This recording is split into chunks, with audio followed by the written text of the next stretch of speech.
안녕하세요, 코리아그로입니다. 한 건강 프로그램의 내용인데요. 채소에는 각종 무기질, 비타민, 미네랄이 들어있어 우리는 건강해지기 위해서 채소를 먹게 됩니다. 하지만 농사를 짓다 보면 수확량을 늘리기 위해서 질소를 많이 살포하게 됩니다. 하지만 질소를 많이 살포하게 되면 식물체 내 질산염이 많이 축적되게 되고, 이는 발암물질로서 오히려 건강에 좋지 않을 수도 있다는 내용인데요. 특히 고기를 먹을 때 질산염이 많은 채소를 같이 먹으면 니트로소아민이라는 1군 발암물질까지 생성된다고 합니다. 우리가 먹는 채소에는 질산염이 없을 수는 없습니다. 이 적정량의 질산염을 먹는 건 괜찮지만 질산염을 많이 먹으면 좋지 않다는 것인데요. 이 세계보건기구에서는 1일 질산염 섭취 허용량을 219mg으로 정해놓았습니다. 하지만 한국인은 이보다 3배 넘게까지 질산염을 섭취하고 있는데요. 2017년 기준으로 중국에 이어서 세계 2위로 채소 섭취량이 높기 때문입니다. 대부분의 나라에서는 질산염 농도에 대해서 크게 신경 쓰고 있지 않지만 유럽의 일부 국가들은 농약 잔류 허용량을 기준으로 농산물 품질을 확인하듯이 질산염 허용 기준을 설정해서 관리하고 있습니다. 그만큼 건강을 위해서는 질산염이 낮게 농산물을 재배해야 하는데요. 왜 채소의 질산염이 높아질까요? 앞서 설명드린 것처럼 질소를 많이 공급하기 때문입니다. 이 기준치보다 훨씬 많은 퇴비를 매년 사용하고 또 요소나 NK 비료 등 잦은 추비 사용도 문제가 될 것입니다. 질산염이 높아지는 원인을 자세히 살펴보면 토양의 퇴비, 유박, 요소, NK 비료, 복합 비료 등 무엇을 살포하시던지 간에 식물은 암모니아태 질소, 질산태 질소 오직 이 두 가지 형태로만 흡수하게 됩니다.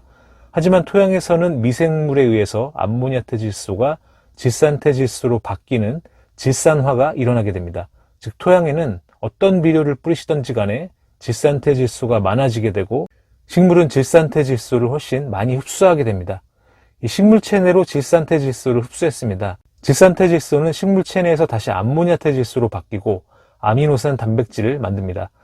하지만 흡수된 질산태 질소가 전부 암모니아태 질소로 바뀌지 않고 나머지는 식물체 내의 질산염으로 축적되게 됩니다. 즉 질소를 많이 공급하면 공급할수록 식물은 질소를 더 많이 흡수하게 되고 체내 질산염 농도가 높아지게 되는 것입니다. 이 질산염이 높아지면 건강에도 좋지 않지만 금방 물러지고 맛도 없어집니다. 이 질산염을 낮추기 위해서는 당연히 질소를 너무 많이 공급하지 않아야 하는데요. 퇴비는 무조건 많이 넣기보다는 식이처방서 추천량대로 넣으시고 비료도 적정량을 사용해야 합니다. 다만 비료를 적정량으로 식이하기 어렵기 때문에 이럴 때는 완효성 비료를 사용하시는 게 도움이 됩니다. 그리고 이제 생육이 안 좋을 때 많은 분들이 질소를 먼저 공급하시곤 하는데요.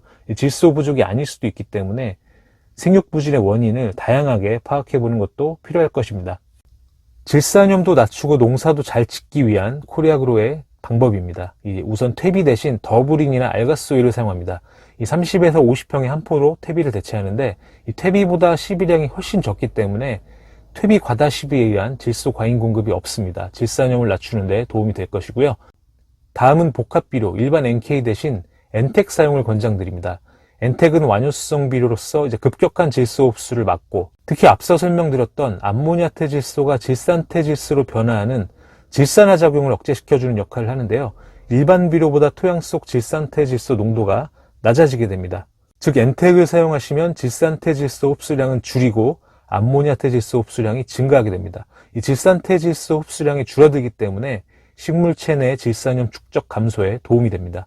참고로 암모니아태 질소 공급이 증가하면 질산태 질소가 암모니아태 질소로 변화해야 하는 과정이 생략되기 때문에 아미노산 단백질 합성 시 생체 에너지를 절약해서 생육 향상에 보다 효과적입니다. 다음은 신앙제로 유황 공급량을 늘려보시기 바랍니다. 이 유황을 공급하면 생육도 좋아지고 더 품질 좋은 농산물을 수확하는 데 도움이 되는데요. 한 실험 내용의 그림을 보시면 이 유황 공급량을 늘릴수록 질산염 농도가 낮아지는 것을 볼 수 있습니다. 왜 유황 공급을 늘리면 질산염이 낮아질까요? 아미노산 단백질 합성을 위해서 질산태 질소에서 암모니아태 질소로 다시 변화해야 한다고 말씀드렸습니다. 이 변화에 페레독신이라는 단백질이 필요한데 이 단백질은 유황 함량이 굉장히 높습니다. 즉 유황이 충분히 있어야 질산태 질소에서 아미노산, 단백질로 잘 만들어져서 식물체 내의 질산염 농도가 낮아지게 되는 것입니다. 코리아그로와 함께 질산염도 낮고 건강하고 맛 좋은 농산물 수확해 보시기 바랍니다.